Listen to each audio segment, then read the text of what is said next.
guys, going to show you how to fit the dynamic sweep indicators on the F56. So you'll need something along these lines of a plastic tool, so you're not going to mark around the top of the paint. If you haven't got anything like this, do put some masking tape along there. You're going to poke there.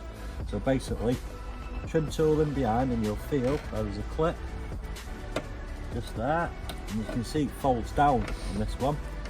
So there's some hooks on the bottom, you just simply hook in and fold down. So this is what you're left with after removing the indicators. So remove the bulb, all the connection and everything stays on because obviously this just plugs into it there.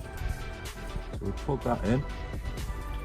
So make sure when you start it goes in that way, so the clip facing up, and then turn it back on itself so it's inside. And it's just a case of simply, see 3 tabs there, they hook over.